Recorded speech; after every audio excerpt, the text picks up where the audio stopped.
ঘরোয়া পদ্ধতিতে কিভাবে আপনারা খাসির মাংস রান্না করবেন, তো সেই রান্না করার প্রক্রিয়াটা আজকে দেখানো হবে। তো প্রথমে আপনি কড়াইয়ে আপনি পেঁয়াজ দেবেন, দেওয়ার পর এখানে তেল দেবেন পরিমাণ মতো, দিয়ে এগুলো নাড়তে থাকবেন বাদামি কালার না হওয়া পর্যন্ত। তো এভাবে রান্না করা হবে। তো এখানে লবণ দেয়া হলো, এরপর নেড়ে নেওয়া হচ্ছে।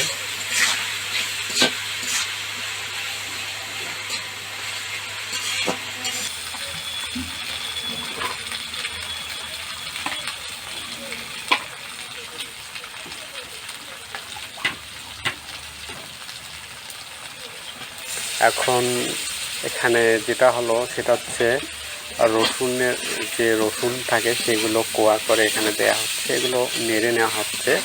এগুলো নেড়ে নেওয়ার পর এখানে মাংসটা দেয়া হবে। তো এখানে ভালোভাবে নেড়ে নেওয়া হচ্ছে, আপনারা দেখতে পাচ্ছেন।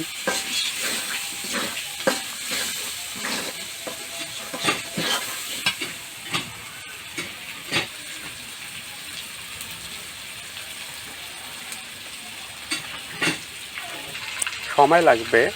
তো এখন মাংসটা দেয়া হবে, এখানে খাসির মাংসটা দেয়া হচ্ছে। এখানে দেওয়ার পর এই মশলাগুলোর সঙ্গে খাসির মাংসটা যাতে ভালোভাবে মিক্সিং হয় সেজন্য এখানে ভালোভাবে নেড়ে নেওয়া হচ্ছে। আপনারা দেখতে পাচ্ছেন মাংসটার প্রতিটি মাংসের গায়ে যাতে মশলাটা ভালোভাবে এখানে লাগে, আর সেজন্য ভালোভাবে নেড়ে নেওয়া হচ্ছে।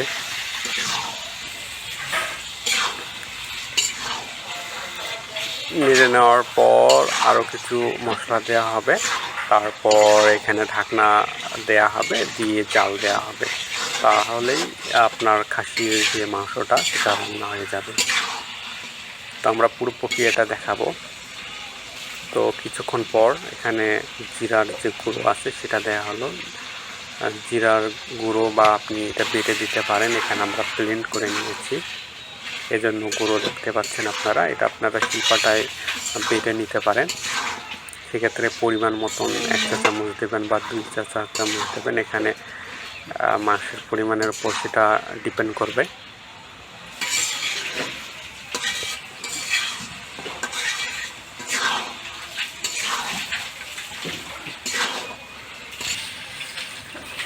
তো এখানে যে পানিটা দেখতে পারলেন এটা হচ্ছে আপনি যে ঝোল যদি আপনারা পছন্দ করেন সেই জন্য আপনারা সেক্ষেত্রে আপনারা পরিমাণ মতো ঝোল দেবেন, আপনার যতটুকু প্রয়োজন হয়। যদি ঝোলের পরিমাণ কম হয় সেক্ষেত্রে সেটা আপনি ভুনা করে নিতে পারেন, আর যদি ঝোল দরকার হয় সেক্ষেত্রে আপনি পানি দেবেন। আর যদি খুব বেশি ঝোলের দরকার হয় সেক্ষেত্রে আপনাকে বাড়তি আরেকটু মশলা দিতে হতে পারে। তো এখন আমরা কিছুক্ষণ পর দেখাচ্ছি, প্রায় 20-15 মিনিট পর দেখাচ্ছি। তো দেখতে পাচ্ছেন যে এখানে মাংসটা বেশ গরম হয়ে গেছে, বেশ হয়ে গেছে মোটামুটি। তো আরও কিছুক্ষণ এখানে জাল দিতে হবে। তো মাংসটা এটা কষিয়ে নেওয়া হচ্ছে। এই মাংস কষানোটা খুব ভালোভাবে করে নিতে হবে, তাহলে মাংসের যে স্বাদটা সেটা খুব ভালোভাবে, এর মধ্যে আমরা খুব ভালো একটা সুঘ্রাণ পাচ্ছি। তো এখানে আমরা বাড়তি কিছু আলু দিচ্ছি, এক্ষেত্রে আপনারা আলু দিতে পারেন, পটল দিতে পারেন। তো এখানে আমরা আলু দিচ্ছি, আপনারা চাইলে আলু নাও দিতে পারেন, সমস্যা নেই। তো আলুটা আমরা দিচ্ছি, আলুটা এর আগে আমরা সিদ্ধ করে নিয়েছিলাম। তো এখানে আলুটা দেয়া হচ্ছে, দেওয়ার পর আমরা আরও কিছুক্ষণ নাড়ার পর এখানে জাল দিতে হবে, দিলেই আমাদের মাংসটা রেডি হয়ে যাবে খাওয়ার জন্য। তো এভাবে আপনারা বাসায় নিজে ঘরে বসে খাসির যে মাংসটা সেটা রান্না করে নিতে পারেন। সবগুলো মশলার নাম আমরা বলে দিয়েছি, কী লাগে কী পরিমাণ লাগে আপনারা দেখতে পাচ্ছেন।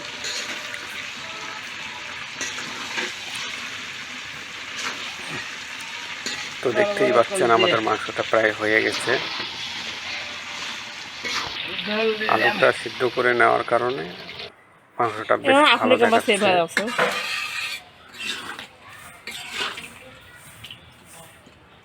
তো আমরা পুনরায় পানি দিয়ে ঝোল করে নিলাম, এখন ঢাকনা দেওয়া হলো। কিছুক্ষণ পর আমরা আবার দেখাবো যে মাংসটা কেমন হয়। এই দেখুন আমাদের মাংস হয়ে গেছে, রান্না শেষ আমাদের। এখানে বলক উঠেছে, আমাদের রান্না হয়ে গেছে। মাংসটা বেশ খুব সুন্দর দেখাচ্ছে। আমরা আরও কিছু টেস্টিং যে মশলাগুলো থাকে টেস্ট বৃদ্ধি করার জন্য, এগুলো আপনার বাজারে পেয়ে যাবেন, সেটা দিয়ে দিলাম। এটা আপনারা না দিলেও চলবে, আপনারা যদি দিতে না চান, তবে এটা দিলে ভালো। আবার নেড়ে নেওয়া হলো, আমাদের মাংসটা হয়ে গেছে। আলু